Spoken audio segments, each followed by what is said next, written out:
श्री शिवाय नमस्तुभ्यम। सावन मास महात्म्य 24वां अध्याय।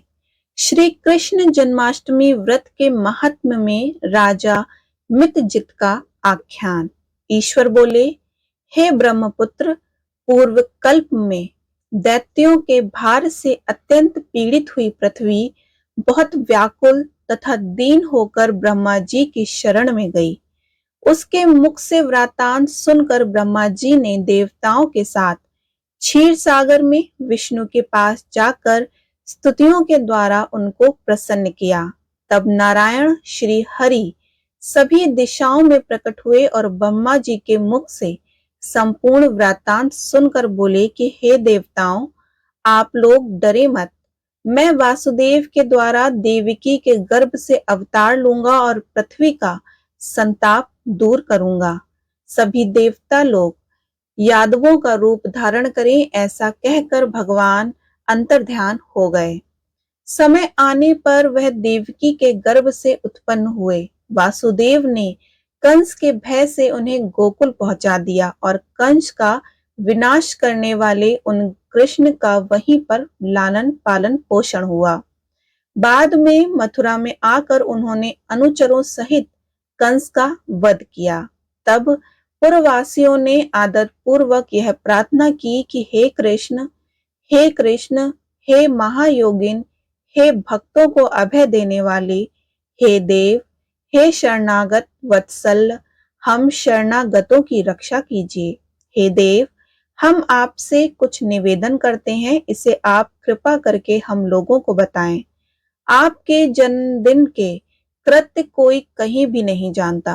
वह सब आपसे जानकर हम सभी लोग उस जन्मदिन को वर्धापन नामक उत्सव मनाएंगे। अपने प्रति उनकी भक्ति, श्रद्धा तथा सौहार्द को देखकर श्री कृष्ण ने अपने जन्मदिन की संपूर्ण कृत्य को उनसे कह दिया। उसे सुनकर उन पुरवासियों ने भी विधान पूर्वक उस व्रत को किया। तब भगवान ने प्रत्येक व्रतकर्ता को अनेक वर प्रदान किए। इस प्रसंग में एक प्राचीन इतिहास भी कहा जाता है। अंग देश में उत्पन्न एक मितजित नामक राजा था। उसका पुत्र महासेन सत्यवादी था तथा सन्मार्ग तक पर चलने वाला था। सब कुछ जानने वाला वह राजा अपनी प्रजा को आनंदित करता हुआ उनका विधिवत पालन करता था। इस प्रकार रहते हुए उस राजा का अकस्मात दैव योग से पाखंडियों के साथ बहुत काल पर्यंत सहचर्य हो गया और उनके संसर्ग से वह राजा अधर्म परायण हो गया। वह राजा वेद, शास्त्र तथा पुराणों की बहुत निंदा करने लगा और वर्णाश्रम के धर्म के प्रति अत्यधिक द्वेष भाव से युक्त हो गया। हे मुनि श्रेष्ठ, बहुत दिन व्यतीत होने के पश्चात के काल की प्रेरणा से वह राजा मृत्यु को प्राप्त हुआ और यमदूतों के अधीन हो गया। यमदूतों के द्वारा पाश में बांधकर पीटते हुए यमराज के पास ले जाते हुए वह बहुत पीड़ित हुआ। दुष्टों की संगति के कारण उसे नरक में गिरा दिया गया और वहां बहुत समय तक उसने यातनाएं प्राप्त की। यातनाओं को भोगकर अपने पाप के शेष भाग से वह पिशाच योनि को प्राप्त हुआ। भूख प्यास से व्याकुल वह भ्रमण करता हुआ मारवाड़ देश में आकर किसी वैश्य के शरीर में प्रवेश करके रहने लगा। वह उसी के साथ पुण्यदायिनी मथुरापुरी चला गया। वहां पास ही के रक्षकों ने उस पिशाच को उसके गृह से निकाल दिया। तब वह पिशाच वन में तथा ऋषियों के आश्रम में भ्रमण करने लगा।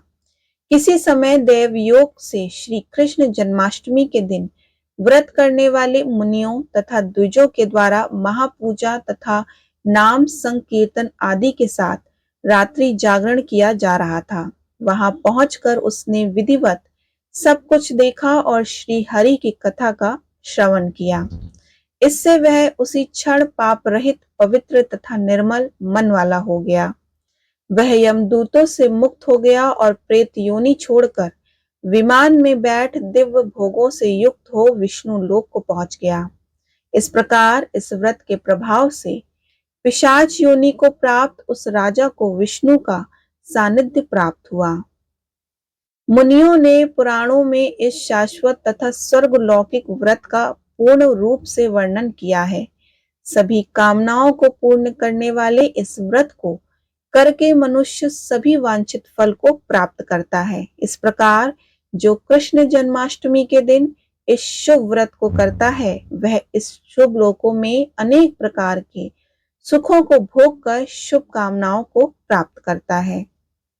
हे ब्रह्मपुत्र, वहां वैकुंठ में 1,00,000 वर्ष तक देव विमान में आसीन होकर नाना विधि सुखों का उपभोग करके अवशिष्ट पुण्य के कारण इस लोक में आकर सभी ऐश्वर्यों से समृद्ध तथा सभी अशुभों से रहित होकर महाराजाओं के कुल में उत्पन्न होता है। वह कामदेव के समान स्वरूप वाला होता है। जिस स्थान पर कृष्ण जन्मोत्सव का उत्सव विधि लिखी होती है अथवा सभी सौंदर्य से युक्त श्री कृष्ण जन्मा सामग्री किसी दूसरों को अर्पित की गई हो अथवा उत्सव पूर्वक अनुष्ठित व्रतों से विश्व श्रद्धा श्री कृष्ण की पूजा की जाती हो, वहां शत्रुओं का भय कभी नहीं होता। उस स्थान पर मेघ व्यक्ति की इच्छा करने मात्र से ही वृष्टि करता है और प्राकृतिक आपदाओं से भी कोई भय नहीं होता। जिस घर में कोई देवकी पुत्र श्री कृष्ण के चरित्र की पूजा करता है, वह घर सब प्रकार से समृद्ध रहता है। वहां भूत प्रेत आदि बाधाओं का भय नहीं होता।